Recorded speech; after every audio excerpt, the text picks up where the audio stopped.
चलो स्टार्ट करते हैं स्कैनर प्रैक्टिस डे 2 जीएसटी का। आज हमारा टॉपिक है पहले वैल्यू ऑफ सप्लाईज। तो वीओएस में क्वेश्चन याद है कैसा होता है? बेसिकली आपको कुछ डेटा दिया होगा, एक ट्रांजैक्शन हुई होगी, उसमें कुछ हमें चीजें प्लस करनी होंगी, कुछ माइनस करनी होंगी। एडजस्टमेंट्स याद है? सेक्शन नंबर कौन सा लगता है यहाँ पे? 15। एडजस्टमेंट्स क्या हो सकती हैं? म्युनिसिपल टैक्स एक्सेट्रा कोई टैक्सेस होंगे उसको हम ऐड कर देंगे वैल्यू में। कोई भी एक्सपेंसेस सप्लायर के बिहाफ पे रेसिपिएंट ने पे कर रखे होंगे वो भी हम ऐड कर देंगे। कोई डिस्काउंट है जो अग्रीमेंट में था वो माइनस कर देंगे।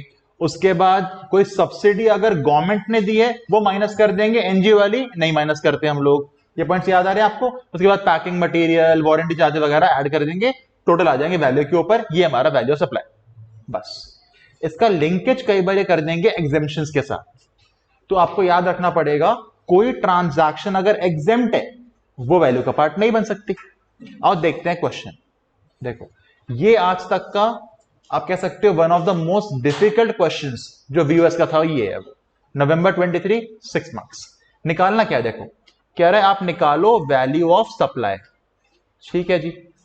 on which GST is to be paid by Mr. Dhawan for the month of January 23. All amounts are exclusive of GST.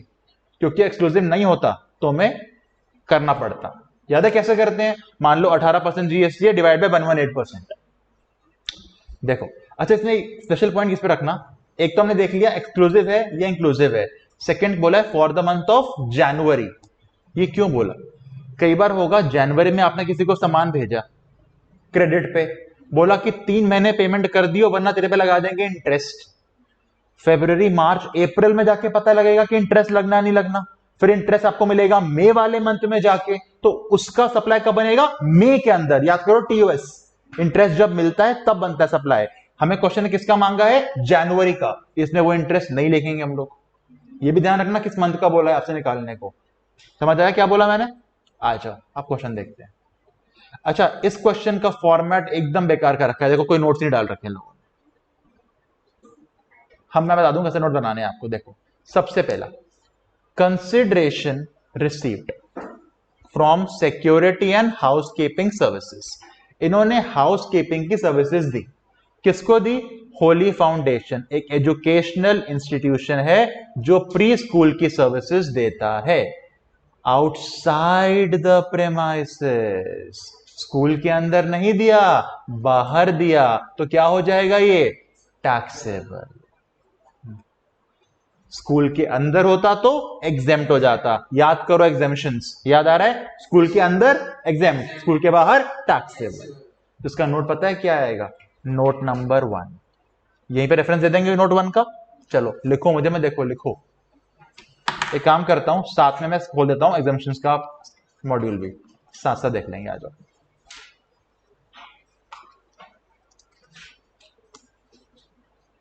अरे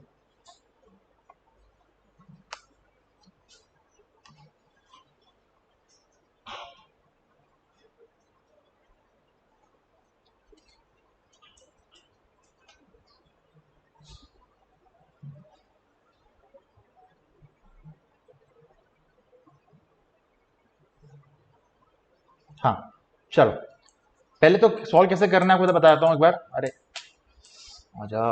हाँ देखो, सॉल्व करने के लिए हम लिखेंगे पर्टिकुलर्स और वैल्यू ऑफ सप्लाई। कॉलम बना लेना। पहला पर्टिकुलर्स में पूरी स्टेटमेंट लिख देना शॉर्ट के अंदर, ब्रैकेट में आ जाएगा नोट नंबर 1। चाहो तो जैसे हमने पढ़ा था इनकम टैक्स में, नोट का अलग कॉलम बना लो, यहां डाल दो नोट्स। इसका हो जाएगा नोट्स, यहां पे आ जाएगा 1। चलते नोट नंबर 1 पे। देखो since security services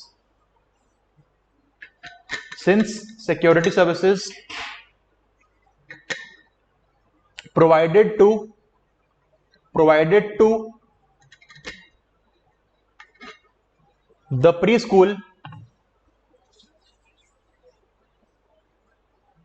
are given outside the school premises.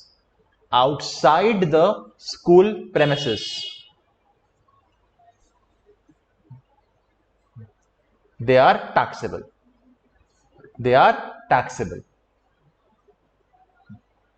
Full stop. Amount आ गया 60,000 का।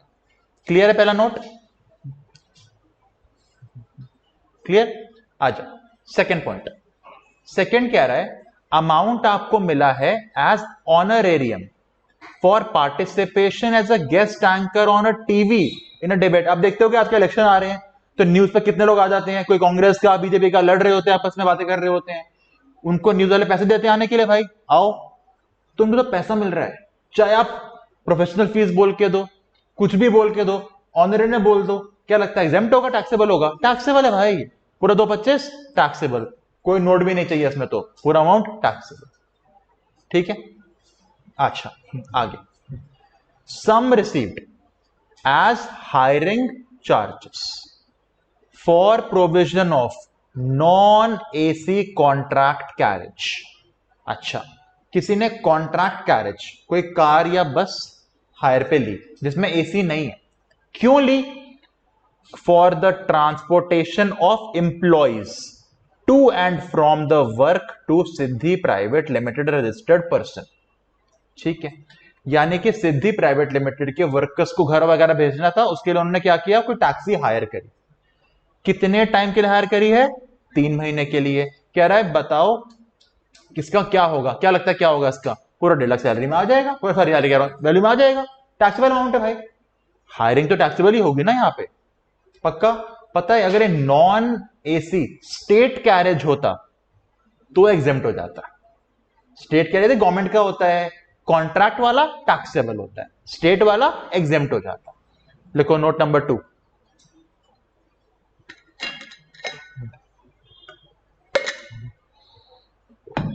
Since the hiring charges are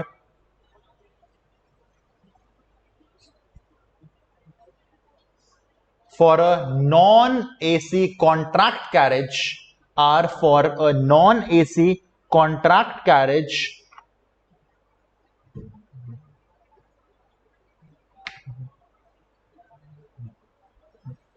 but not for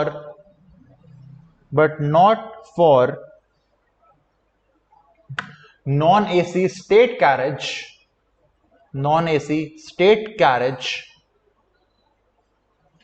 comma it will be taxable, it will be taxable। लिख लिया? Done. अगला जो amount मिला है provision of training in activity of music, exempt हो जाएगा। याद है म्यूजिक या कोई आर्ट फॉर्म वगैरह सिखा सकते हो, ये एग्जेम्प्ट हो जाता है, ये एग्जेम्प्ट है। लिखो, मैं खोल भी लेता हूं यहाँ पे रिक्रिएशन एक्टिविटी का प्रॉपर नोट, आप पर्टिकुलर लिख दो, मैं नोट लिखवा रहा हूं।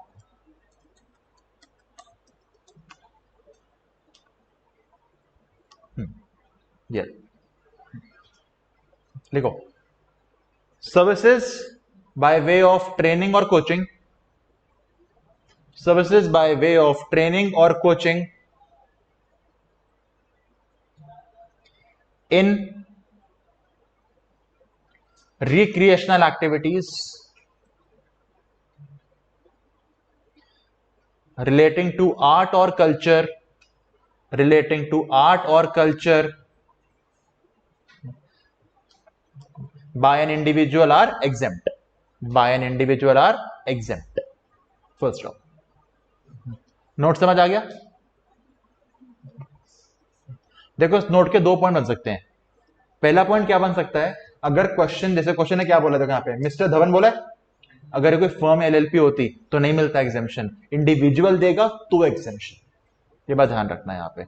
और आप देख रहे हो मॉड्यूल में इसको बोल्ड कर रखा है, यानी ये नया पॉइंट है, पहले नहीं था, नया पॉइंट है, नवंबर में आ गया। तो ये मैंने आपको बताया अमेंडमेंट्स क्वेश्चन आते हैं एग्जाम में, और इस बार एग्जामिनेशंस के अंदर अमेंडमेंट कहां पे हुई सबसे ज्यादा? मिनिस्ट्री ऑफ रेलवेज में, या फिर सैटेलाइट वाले के अंदर, या फिर कोई गवर्नमेंट डिपार्टमेंट को सर्विस दे रहा है पब्लिक हेल्थ वाली, यानी इनमें से क्वेश्चन आ रहा है इस बार।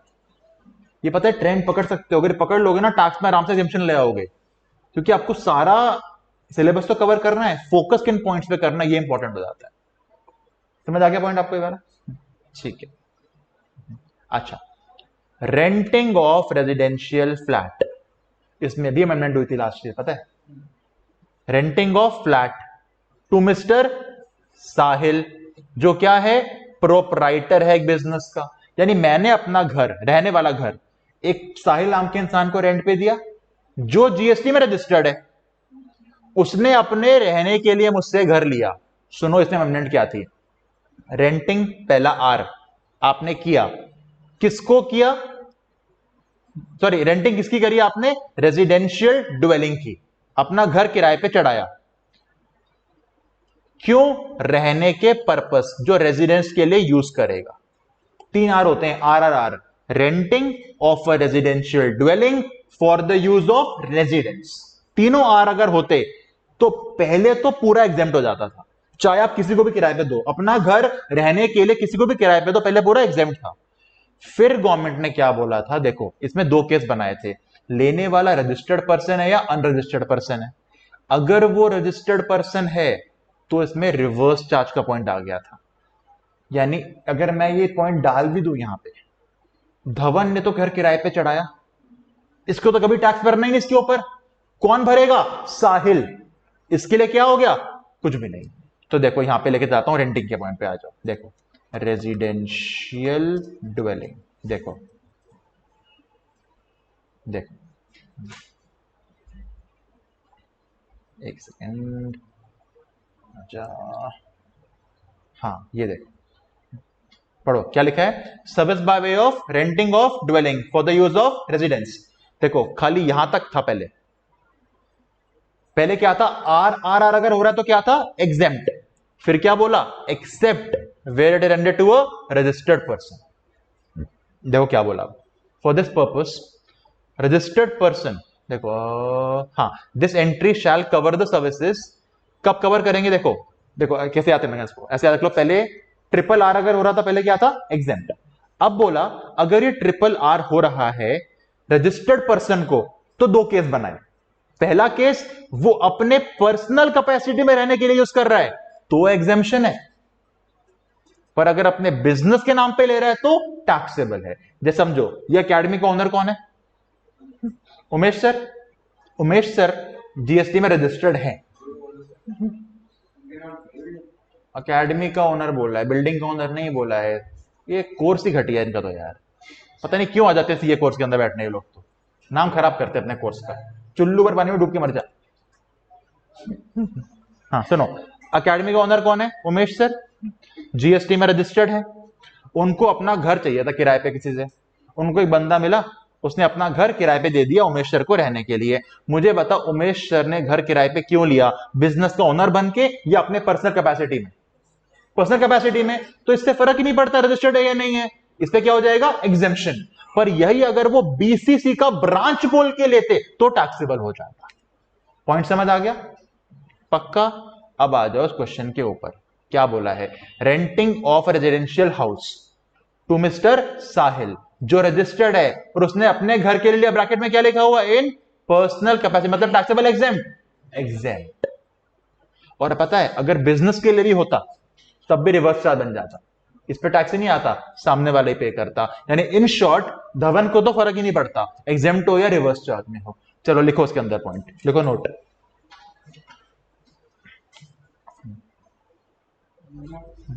लिखवा रहा हूं नोट, लिखो यहां से, देखो द से लेकर रेजिडेंस तक, फिर आ जाएगा इज एग्जेम्प्ट, बस एंड हट जाएगा। चलो देखो, द से लेकर रेजिडेंस तक, फिर इज एग्जेम्प्ट।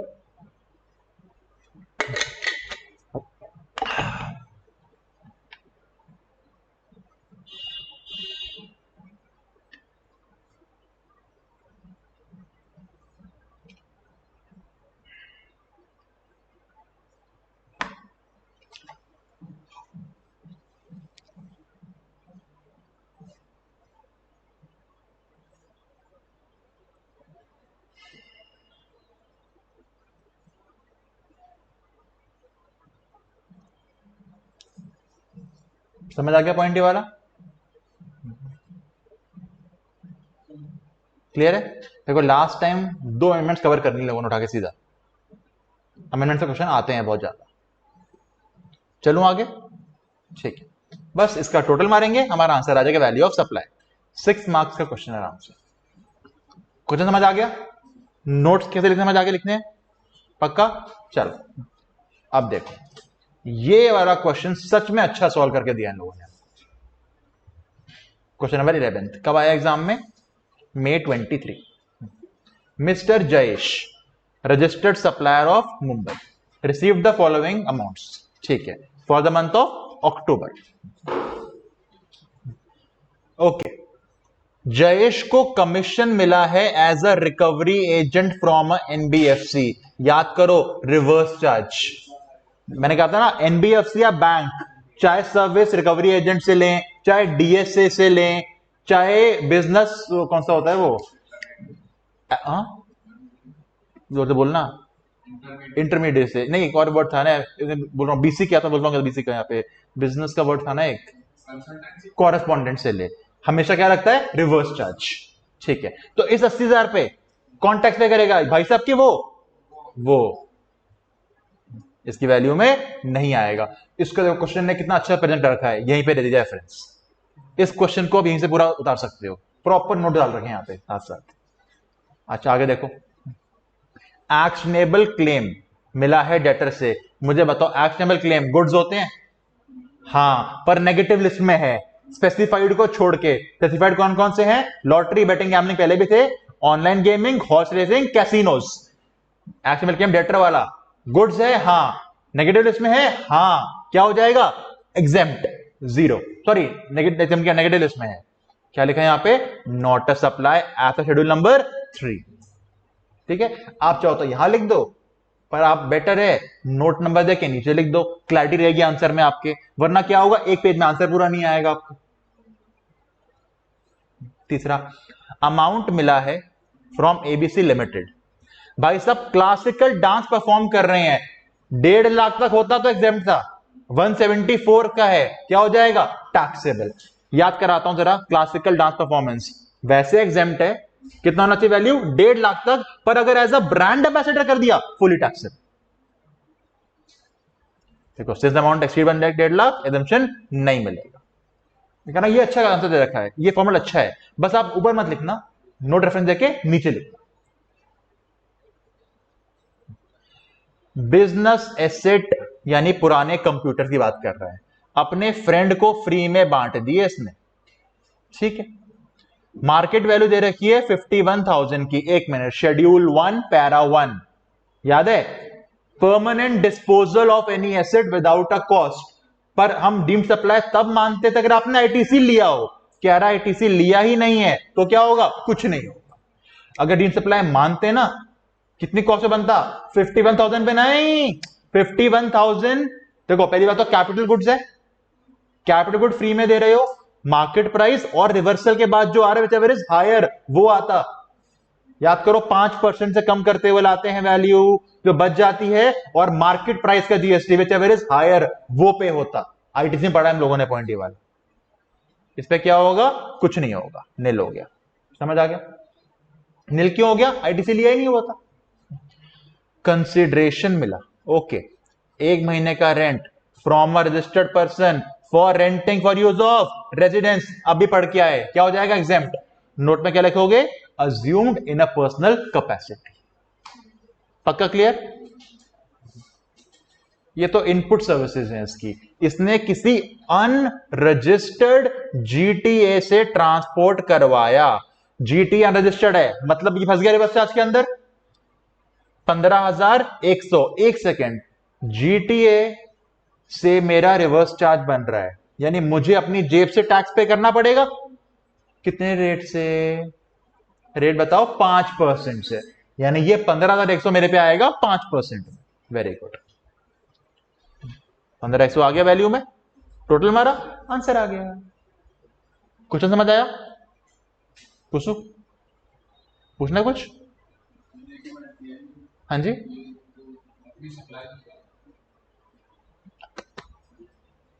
क्वेश्चन कह रहा है आप बताओ इसका, हाँ ग्रॉस सप्लाई में नहीं आएगा पर टैक्स टेबल में आएगा। आपको सप्लाई नहीं है इसकी वैल्यू नहीं, पर टैक्स टेबल में आएगा। हाँ ये पॉइंट ठीक है, ये इसका वैल्यू सप्लाई नहीं है, ये इसका वैल्यू नहीं है, ये इसका टैक्स पेबल में आएगा। Good point. एक और देख लेते हैं। अच्छा, प्रॉपर क्वेश्चन सेक्शन 15 वाला। लिस्ट प्राइस दिया हुआ है 50,000 का, टैक्स लगाया म्युनिसिपल अथॉरिटी ने, ऐड होगा? हाँ, नोट दे सकते हो, सेक्शन 15 सबसेक्शन 2 क्लॉज ए, ये था ना टैक्सेस का, देखो प्रॉपर दे रखा है, नोट देखो, इंक्लूडेबल एज पर 15(2) ए। इस क्वेश्चन का स्कैनर अच्छा से अच्छा सॉल्व है इनका, प्रॉपर ये नोट बनाने हैं आपको सिर्फ से। लिखवा क्यों नहीं रहा, सेम तो करने, मैं डबल क्या लिखूं आपको। अच्छा सेकंड देखो, पैकिंग चार्जेस प्राइस में इंक्लूड नहीं है, हमें करने चाहिए? हाँ करने चाहिए, ऐड कर दो। अगर आपको क्लॉज ना याद आए, 15 का 2 तो याद रखना, 15 सबसेक्शन 2। देखो खाली 15 मार्क्स कट सकते हैं आपके, क्योंकि 15(1) बताता है कि अगर बायर से रिलेटेड नहीं है, price is the sole consideration, हम ए भी मान लेंगे टीवी को। पर 15(2) बताता है क्या क्या ऐड माइनस करना है, तो 15 का 2 तो याद रखना है कम से कम। अच्छा, सब्सिडी मिली है एक एनजीओ से, डायरेक्टली लिंक्ड है प्राइस में। याद करो, अगर गवर्नमेंट से मिली होती, डायरेक्टली लिंक्ड होती है, माइनस कर देते। इंक्लूडेड है इस प्राइस में। एक मिनट, सब्सिडी इंक्लूड होती है कि एक्सक्लूड होती है? एक्सक्लूड। इसमें अगर इंक्लूड है मतलब पड़ी हुई है इसके अंदर, हम हटाएंगे? नहीं हटाएंगे, इसका कुछ नहीं होगा, क्योंकि सब्सिडी पड़ी हुई है ऑलरेडी। अगर एक्सक्लूड लिखा होता ना तो हमें ऐड बैक करना होता। वर्ड समझना इंग्लिश के, यहां पे आप समझ आ रहा है? क्या करेंगे इसका? कुछ नहीं करेंगे, देखो छोड़ दिया। अगर लिखा होता इंक्लूडेड, ऐड बैक करते। अगर लिखा होता गवर्नमेंट ने पे किया है, तो माइनस कर देते, क्योंकि गवर्नमेंट ने अगर दी होती और हमने इंक्लूड कर रखी है, फिर तो हटानी पड़ेगी ना हमको यहां से। फिर सुन लो क्या बता रहा हूं, यहां लैंग्वेज क्या आती? Subsidy is excluded, sorry included, subsidy is included. Question क्या बोल रहा है? सब्सिडी इज इंक्लूड, मतलब इस प्राइस में पड़ी हुई है। एनजीओ ने दी है, अच्छी बात है, पड़े रहने दो, बाहर करना ही नहीं है। गवर्नमेंट ने दी होती तो माइनस कर दे, समझ आया? अगर ये होता एक्सक्लूडेड, मतलब माइनस कर चुका है 50,000 में से, फिर एनजीओ ने दिए तो क्या करते? Add back. और अगर गवर्नमेंट ने दे रखी होती तो कुछ नहीं करते। क्लियर? एक वेंडर को पेमेंट करी है भाई साहब ने, सप्लायर के कहने पे, सप्लायर के कहने पे रेसिपिएंट ने पेमेंट कर दी, प्राइस में आना चाहिए? आना चाहिए, 2000 आ जाएगा। सेक्शन 15 का 2 अगेन, क्लॉज छोड़ दो, नहीं याद हो रहा तो छोड़ दो। XYZ ने बोला 2% का टर्नओवर डिस्काउंट होना चाहिए, पर यह पता लगेगा कल को परफॉर्मेंस देखने के बाद, कल को अगर डिस्काउंट दिया जा रहा है कोई इश्यू नहीं है, पहले अग्रीमेंट में होना चाहिए था। यह डिस्काउंट टाइम सप्लाई के टाइम पे नहीं पता था, तो क्या करेंगे? इग्नोर। पता होता तो माइनस कर देते, कितने का? 50,000 का 2%। एबीसी लिमिटेड ने पेमेंट डिले कर दी तो 5,000 रुपए मिल गए, इंक्लूडिंग जीएसटी ऑफ 18%, इंक्लूडिंग यानी 50 से डिवाइडेड बाय 118%, कितना आया? मैं इंटरेस्ट का डीएसटी अमाउंट नहीं पूछ रहा, मैं पूछ रहा हूं आपसे वैल्यू सप्लाई। 5,000 डिवाइड बाय 118%, 1500, 50, क्या कर रहे हो? ये आ रहा ना 437, क्या कर रहे हो आप लोग? क्या हो गया? 5,000 डिवाइड बाय 118%, ये रहा 437 आ गया, टोटल मारा, आंसर आ गया। नोट्स एकदम परफेक्ट है इसके। क्लियर है क्वेश्चन? ठीक,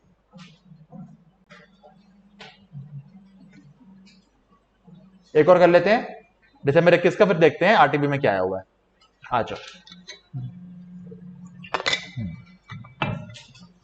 आज services by way of transportation, students, faculty, staff, घर से कॉलेज, वापस college, for providing courses. Transportation दिया है कॉलेज को, क्या लगता है? Taxable exempt? Taxable exempt? Taxable, याद रखो।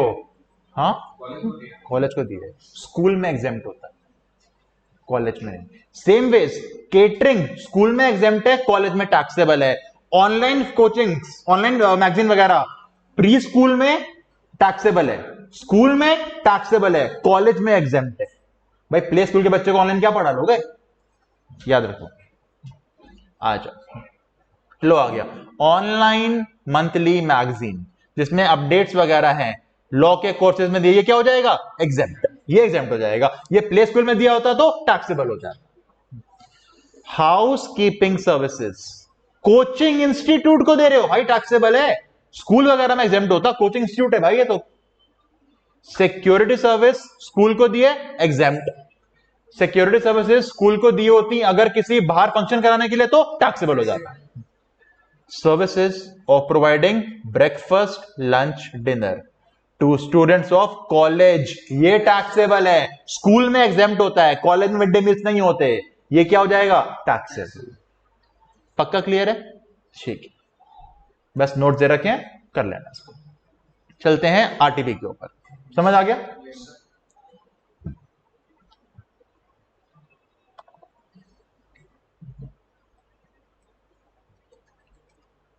देखो क्वेश्चन मिल जाए कोई तो हमको।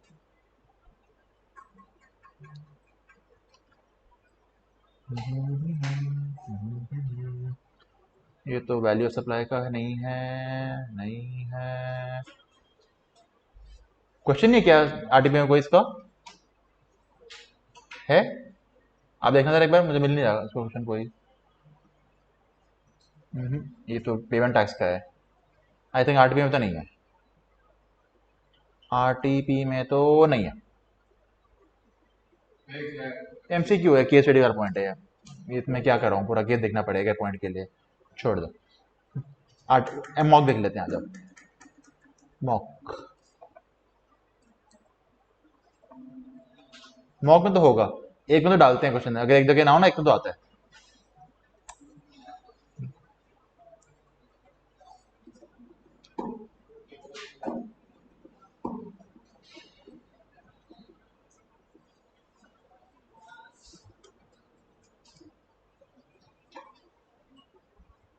मिल गया।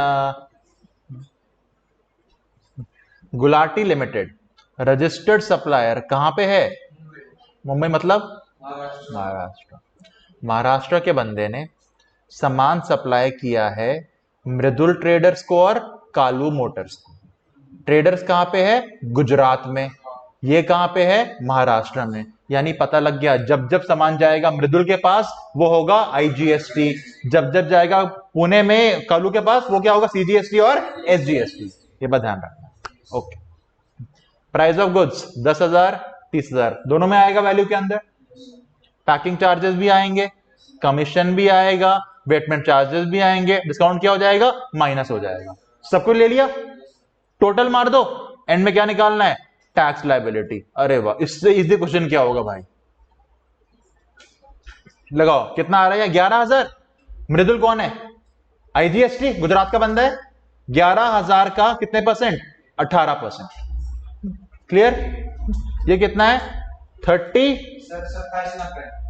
जो भी है, ये कितना आएगा 32 के 31, 31,000 का कितना 9% सीजीएसटी, 9% एसजीएसटी। फिर ऐसे क्वेश्चन भी आते हैं एग्जाम में अगर क्वेश्चन आ जाए, फ्री के नंबर नहीं 5, कुछ भी नहीं करना इतना तो यार, कुछ भी नहीं होगा, बस लिख सकते हो क्योंकि वो महाराष्ट्र का भेज रहा है गुजरात में तो आईजीएसटी, महाराष्ट्र में तो सीजीएसटी, लिख देना, क्या दिक्कत है नोट्स में, छोड़ना क्यों है। बाकी नोट्स तो आएंगे, पैकिंग वगैरह ऐड किया है, वारंटी ऐड किया है, 15 का 2 चल रहा है, डिस्काउंट माइनस किया 15 का 3 होता है, ये तो लिखोगे कम से कम।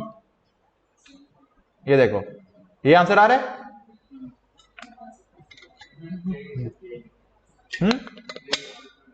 Done, value done.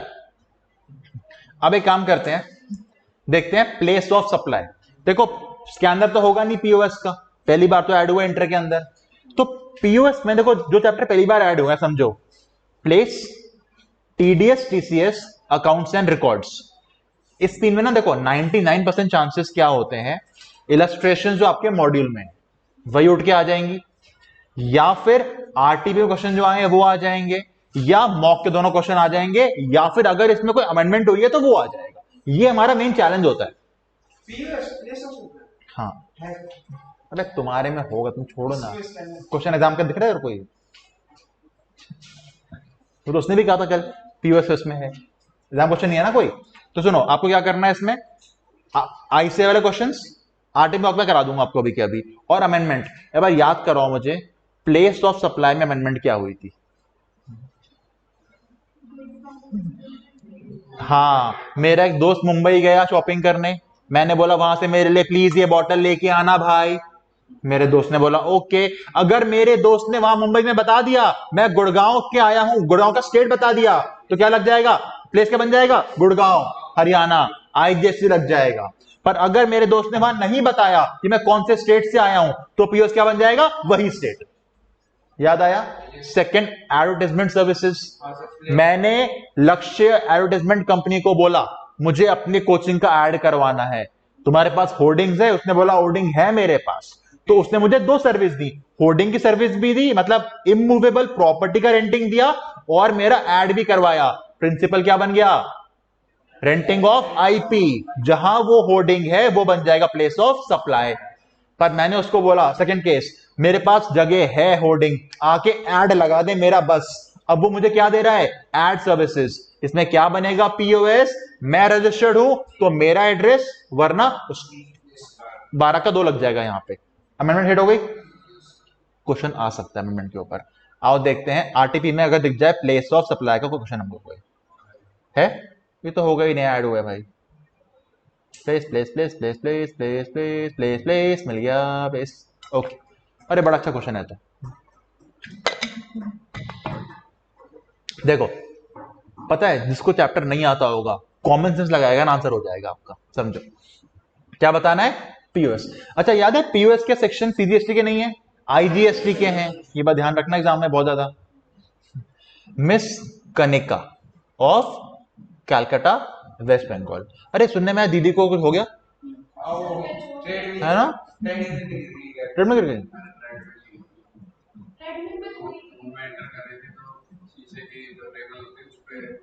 इलेक्शन लड़ेंगी ना?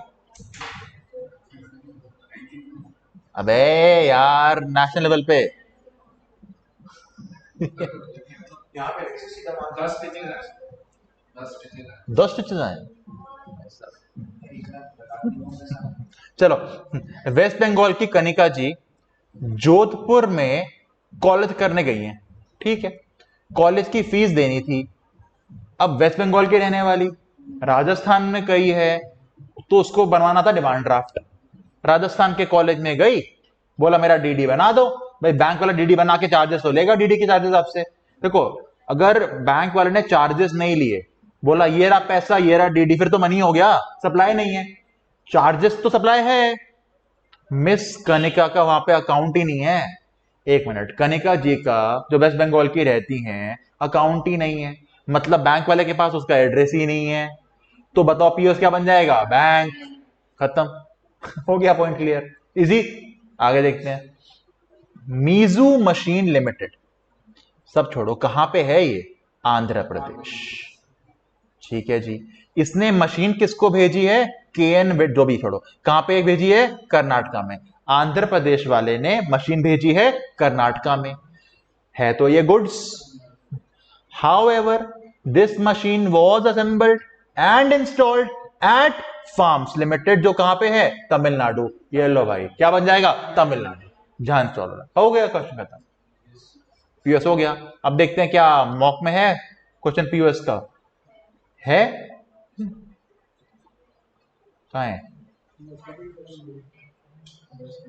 10th क्वेश्चन ये रहा। अरे वाह, इसके तो मैंने नोट्स क्लास में लिखवाए थे आपके एग्जांपल बना के। इसके तो याद है, इसके नोट मैंने हैंड नोट लिखवाए थे इस पॉइंट के। तो इवेंट मैनेजमेंट कंपनी, पहले याद करो, जहां पे इवेंट होगा वो बनेगा पीओएस। ये कह रहा है मैं बहुत सारी स्टेट में काम करता हूं, तो करो। सबसे पहले तो अग्रीमेंट देख लो, अगर अग्रीमेंट में बता रखा है किस स्टेट में कितना, तो हर वो स्टेट में क्या बन जाएगा? पीओएस। पर अगर नहीं बताया तो जहां जहां हो रहा है वहां वहां बन जाएगा पीओएस। खत्म। 5 मार्क्स के लिए प्रॉपर नोट्स आपको लिखवा रखे हैं, वही कॉपी करने हैं। वीडियो वालों नोट्स चाहिए, ये लो नंबर, फोन कर लेना, मिल जाएंगे नोट्स। डन पीओएस के साथ, ठीक है? तो पीओएस अमेंडमेंट भी देख ली, आरटी भी देख लिया, एमटी भी देख लिया। थोड़ी मेहनत कर लेना, जब सेकंड मॉक आएगा वो खुद कर लेना, डाउट पूछ लेना मेरे से, वरना। और हाँ, मॉड्यूल पक्का करके जाना इस बार इसके। ये भी हो गया। अब कौन सा चैप्टर रहता है हमारा? रिटर्न्स। पता है रिटर्न्स को एग्जाम के अंदर इज्जत नहीं मिलती, क्वेश्चन पूछते ही नहीं है, पर रियल लाइफ में उसके बिना काम नहीं होता भाई। किसी भी क्लाइंट का जीएसटी काम करोगे, सबसे बेसिक काम क्या है? रिटर्न फाइलिंग का। वो तो करना ही है, चालान बनाना पेमेंट करने के लिए, और रिटर्न फाइलिंग तो मेन काम है हमारा। हाँ हाँ मैंने बनवाया था भाई। ओके मुझे चाहिए रिटर्न्स का स्कैनर, ये रहा। देखते हैं स्कैनर में क्या आया है। भाई साहब पहला क्वेश्चन में इतनी तगड़ी गलती करी है इन्होंने। मैं आपको क्वेश्चन बताता हूं। ये मैंने क्वेश्चन देखा ना, मेरा दिमाग घूम गया। मैंने कहा ये क्या हो गया। मैं सोच रहा हूं यार मैं तो मार्केट में काम भी करता हूं, मैंने कभी नहीं सुना आज तक काम। ये क्या हुआ? मैं क्वेश्चन समझाता हूं मैं आपको। पहले तो क्वेश्चन से पहले आ जाओ। मैंने आपको रिटर्न्स के अमेंडमेंट में एक रूल बताया था 88D। ये सी की बात कर रहा है, डी याद कराता हूं। ऑटोमेटिक सस्पेंशन, मुझे जीएसटीआर 1 फाइल नहीं करने दिया जाएगा। दो केस थे, या तो मैंने रूल 10A वायलेट करा हो, बैंक ना डाला हो, या फिर मेरा जीएसटीआर 1 में और मेरे सप्लायर के 1 में बहुत तगड़ा मिसमैच है। मुझे नोटिस आता है 7 दिन के अंदर या तो मुझे प्रूफ करना है या पेमेंट करनी है, वरना लॉक हो जाएगा मेरा। याद है 88D? लिख लो, एग्जाम में आ रहा है 88D, क्योंकि पिछली बार क्या आ गया? 88C। रिपीट तो करेंगे नहीं, तो क्या डाल देंगे? 88D। पक्की बात है डी आ रहा है बेटा इस बार, ये कंफर्म्ड है। और मैं आपको बताऊं ट्रेंड, लास्ट अमेंडमेंट 88C में हुई थी, उससे पहले क्यूआरएमपी स्कीम आई थी, और अब 88D हो गया। देखो इसके अगर देखो क्वेश्चन, देखो इसके ऊपर कौन सा रखा है? क्यूआरएमपी। भाई ये ट्रिक होती है, स्कैनर से पता लग जाता है क्या आने वाला है इस बार। देखो श्योरिटी नहीं है, पर ट्रिक होती है। पता है जब बच्चे को बोलता हूं ना स्कैनर कर लो, बच्चा कहता है हाँ क्वेश्चन कर लिया। अबे ट्रेंड तो देखो क्या पूछ रहा है ICAI आपसे। अब देख लो जिस चैप्टर को देख रहे हैं सब में अमेंडमेंट आई है, एग्जाम में हुई है, खासतौर जीएसटी में। आप चाहे लास्ट क्लास देख लो या ये क्लास देख लो, जो क्वेश्चन में हुई अमेंडमेंट वो एग्जाम में आ रखी है उसी टाइम। इस बार रिटर्न में अमेंडमेंट कौन सी हुई है? 88D। एक और हुई थी शायद,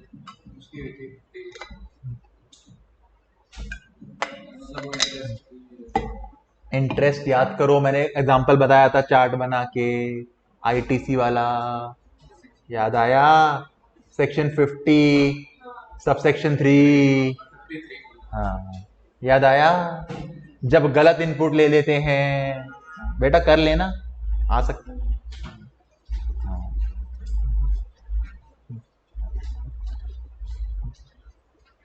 पता है मैं आपको बताता हूँ, ऑन कैमरा बताता हूँ बात ये। आप मुझे फ्रैंकली बताओ, जितने बच्चे यहाँ बैठे हैं अमेंडमेंट क्लास के अंदर, क्या इतने बच्चे थे बैच में? ज्यादा थे? इससे ट्रिपल थे ना? अमेंडमेंट क्लास या स्कैनर में नहीं आए। अब क्वेश्चन आप देख रहे हो मैम में आएगा, मस्त पेपर दे के आएंगे, बिना वो करे आते खुशी मैम को, सर ने तो पढ़ा एग्जाम में, आया ही नहीं वो। अब मुझे बताओ, जब बैच चल रहा था आरटीपी आ गई थी, अमेंडमेंट्स आ गई थी, तो मैं कैसे करा था भाई? जब आया तब मैंने करा दिया आपको। इसलिए अगर तुम वीडियो देख रहे हो भाई साहब, अमेंडमेंट्स कवर कर लेना, पेपर में आ रही है अमेंडमेंट्स। खैर छोड़ो, आते हैं 88C। डी याद करा दिया, डी क्या था? मेरे 1 को अप्लाई करते हैं सप्लायर के 1 से। 88C पता है क्या था? सी बोलता था मैंने जीएसटीआर 1 फाइल करी, मैंने गवर्नमेंट को बताया मैंने 1 लाख का सामान बेचा है। फिर जैसे 3B का टाइम आया, मैंने बोला मैंने तो 40,000 का सामान बेचा है। गवर्नमेंट के दिमाग खराब हो गया, गवर्नमेंट ने कहा ये क्या बात होती है भाई, तुमने 1 लाख का सामान बोल के दूसरे बंदे को 2B दे दिया, उन्होंने आईटीसी क्लेम कर लिया। अब 3B के टाइम में तुम क्या बोल रहे हो, तुमने सामान भेजा है 40,000 का। यानी supply, outward supplies in your 1 are greater than in your 3B। थोड़ा बहुत डिफरेंस दिक्कत नहीं है, रिटर्न भी तो आ जाती है। अगर ये एक लिमिट से ज्यादा क्रॉस कर जाए, लिमिट नहीं बताई अभी तक हम, बस ये बोला आपकी जीएसटीआर 1 की outward supplies are greater than GSTR 3B की सप्लाईज। कितना ग्रेटर वो नहीं बताया। ऐसे केस में आपका जीएसटीआर 1 फाइल करना रोक देते हैं हम लोग। सी ये बोलता था, डी हमने देख लिया। यानी सी अपने घर की बात करता है, अपना 1 अपना 3B, डी अपना 1 पिछले के 1 से कंपेयर करता है। खैर नहीं फाइल करने दिया तो कह रहा है बताओ क्या होगा। कुछ नहीं होगा, तो डी बोलता है 7 दिन में नोटिस आएगा, या तो एक्स्ट्रा टैक्स पे कर दो या रीजन बता दो क्यों नहीं किया।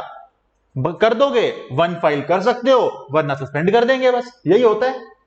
इनका आंसर देखो भाई साहब का क्या रहा है, आप ना रिवाइज कर दो रिटर्न, सब रिटर्न करते हुए रिवाइज जीएसटी के अंदर। हाँ नहीं भाई, ये बता रहे हैं भाई, ये बता रहे हैं। फिर देखो पता नहीं क्या क्या पॉइंट दे रहे हैं, तुम कट कर देना इसको भाई, बिल्कुल पढ़ना था आंसर को यहां से कट। सिंपल आंसर पता है क्या है इसका, 7 दिन के अंदर आपको रिप्लाई करना है, जब भी नोटिस आएगा रिप्लाई करना है 7 डेज के अंदर अंदर, या तो पे कर दो टैक्स या जस्टिफाइड रीजन दे दो, हो जाएगा तो अलाउ कर देंगे वन भरना, वरना क्या कर देंगे सस्पेंड, खत्म हो गया।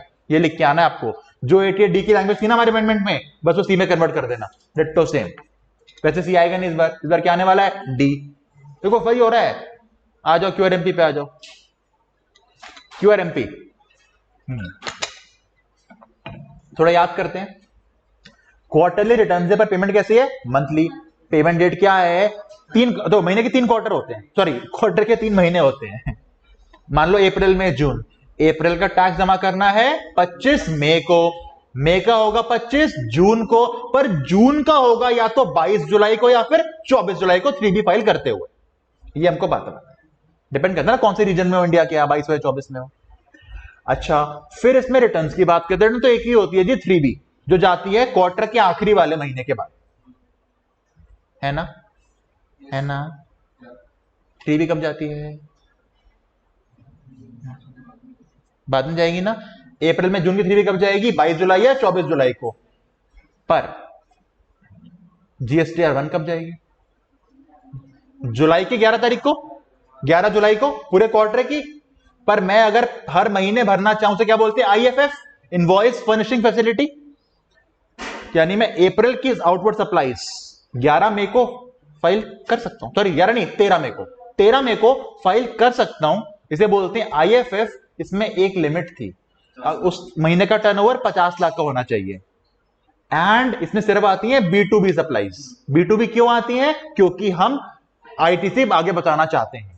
फिर मैंने बताया था कोई सप्लाई जो IFF में आ चुकी है क्या दोबारा वन में आती है, नहीं, रिपीट नहीं करते। इतना याद आया आपको क्यूआरएमपी स्कीम।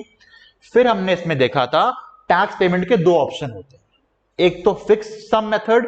फिक्स सम क्या होता है, अगर इससे पहले भी क्वार्टर चल रहा था, उसमें जितना तुमने नेट कैश, नेट ITC वाला नहीं, नेट पे किया था, उसका 35% पे कर दो। अभी 35 है ना, 35 पे कर दो अप्रैल में, 35 मई में, जून में जो होगा देखा जाएगा, और इंटरेस्ट भी नहीं लगता।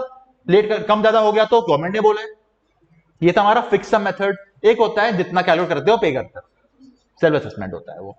तीसरा हमने देखा था क्यूआरएमपी ऑप्ट कब कर सकते हैं, अप्रैल में जून चल रहा है, अभी मैं नॉर्मल स्कीम में हूं, मैं जुलाई अगस्त सितंबर वाले क्वार्टर में क्यूआरएमपी में जाना चाहता हूं, तो ऑप्शन है मेरे पास। अप्रैल में ऑप्शन नहीं है, मई में ऑप्शन है, जून में ऑप्शन है, और जिस क्वार्टर में लेना उसके पहले महीने में भी ऑप्शन है। यानी अगर मैं जुलाई से सितंबर इसमें क्यूआरएमपी लेना चाहता हूं तो पीरियड शुरू खुलता कब है, पिछला क्वार्टर कौन सा गया है, अप्रैल मई जून, अप्रैल काट दो, मई में कभी भी, जून में कभी भी, या फिर जुलाई। यानी लास्ट 2 महीने पिछले क्वार्टर के या इस क्वार्टर का पहला महीना आप ऑप्ट कर सकते हैं। एक बार क्यूआरएमपी में आ गए फिर जब तक मना नहीं करोगे क्यूआरएमपी में ही रहोगे। लो पूरा चैप्टर हो गया रिवाइज आपका क्यूआरएमपी वाला।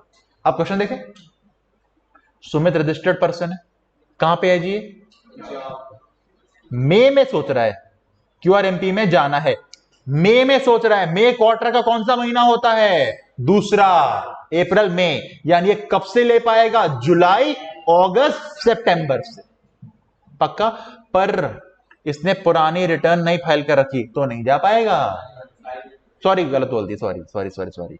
अभी कह रहा है मैंने मई और जून की फाइल नहीं करी, अच्छी बात है नहीं करी, फाइल कैसे कर देगा भाई, ये आने वाली की बात कर रहा है, कह रहा है अभी आने वाले महीने की फाइल नहीं हुई है, भेज दो क्यूआरएमपी में, जा सकता है, जा सकता है, कोई दिक्कत, जा सकता है, क्लियर जा सकता है, पर पुरानी वाली फाइल करनी पड़ेगी टाइम सारी, ठीक है। इसे मैं बोल रहा है जो बता चुका हूं, अभी आपको बताया रिवीजन में सेम सारी दिन बताते ये बोल रहा है।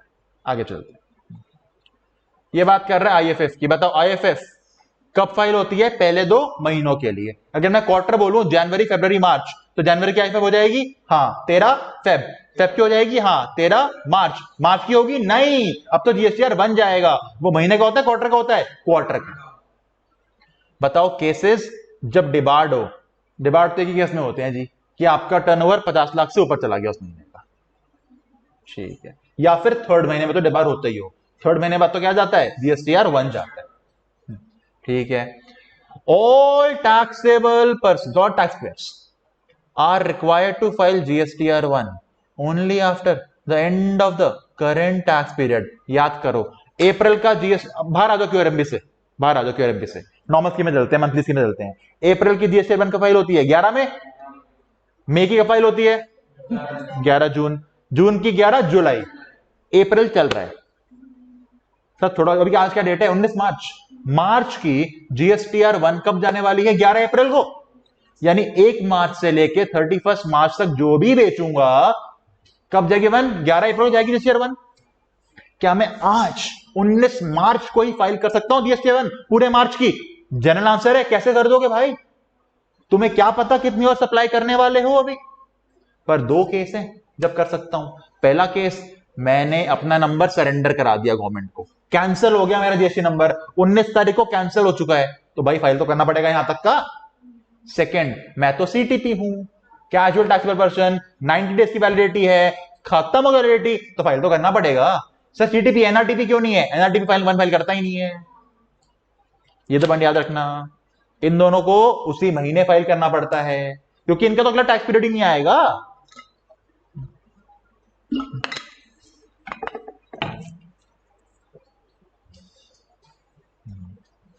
ठीक है, ओके। जीएसटीपी कौन बन सकता है, डायरेक्ट क्वेश्चन है यार। पहले बेसिक था, अनसाउंड माइंड नहीं होना चाहिए, इंडिया का सिटीजन होना चाहिए, इंस्टॉलमेंट नहीं होना चाहिए। अब क्वालिफिकेशन बात याद है, क्वालिफाई क्या था क्वालिफिकेशंस में, एक मिनट, सीएससीएमए का फाइनल क्लियर कर लिया हो, लॉयर हो, या पहले उसने इतने सालों तक कहां का काम कर रखा हो, वो रीड कर लेना, बन सकता है जीएसटी पे। मैंने प्रॉपर बुक में करा रखा है आपको, डायरेक्ट क्वेश्चन है ये, तो याद कर लेना आप लोग आराम से। अच्छा ठीक है, अब तो नॉर्मल क्वेश्चन है। अब ये सिंपल है, लेट फाइलिंग का कितना लगता है इंटरेस्ट या लेट फीस, उसकी बात कर रहा है। अगेन डायरेक्ट क्वेश्शन है, ये तो आपको मॉडल देख के मिल जाएगा आंसर में, इतनी कोई बड़ी बात नहीं। चलो ये हो गया, और पीछे जाना नहीं हमको। अब चलते हैं आरटीपी के ऊपर, डायरेक्ट वाले नहीं करा रहा, बुक में मिल जाएंगे, इसमें क्या बताऊं कितना रेट है कितनी फीस है यार। आ जाओ, रिटर्न्स का हमेशा एंड में होता है क्वेश्चन, पता है आपको, रिटर्न हमेशा एंड में मिलेगा, एंड में एकदम। आरटी, हाँ जहां तो मुझे लगता है एंड में मिलता है, देख लेते हैं एक बार। आरटीपी क्या है, आरटीपी आरटीपी आरटीपी अबे नहीं है क्या इसमें आरटीपी में क्वेश्चन, कोई नहीं है आरटीपी में क्वेश्चन कोई। ये किसका है, कॉम्पो वाला है, इम्प्लीकेशंस हैं, तो बता ही दिया कल आपको मैंने।